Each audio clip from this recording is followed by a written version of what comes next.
Brendan Labrador, gusto padagdagan sa MTRCB ang violation ng It's Showtime dahil sa harutan nina Vice Ganda at Jong Hilario. Huling nag-ingay sa social media ang tinaguriang motivational speaker na si Brendan Labrador, matapos mag-post ito sa pamamagitan ng isang IG story ng screenshot ng isang video noong nakaraang taon nakuha sa isang episode ng It's Showtime ng ABS-CBN. Sa nasabing episode, naghaharatan sa segment na Miss Q&A sina Vice Ganda at Jong Hilario, makikita sa video na hinihila ng host ng It's Showtime na si Vice Ganda ang scarf ng kanyang co-host na si Jong Hilario. Pahayag ni Brendan sa kanyang IG story. Hindi na pataas ang ratings ang uso sa mga noontime shows ngayon kundi paramihan na ng violations. Number 1 pa rin yata ang It's Showtime pagdating sa violations. Lahat ng awards na kukuha ni Vice.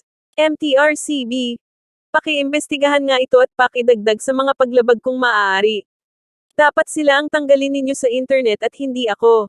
Ito ngayong ang ipinuputak ni Brendan dahil naniniwala siya na posibleng paglabag ito ni Vice. Matatandaan na mainit parents sa ngayon ang issue na lubad joke ni Joey De Leon sa katapat nitong noontime show na EAT. Dahil nga dito, hinihiling ni Brendan sa pamunuan ng MTRCB na imbestigahan ang 2022 na video na yun ni Vice Ganda at suriin kung maaari itong idagdag sa mga sinasabing paglabag sa programa.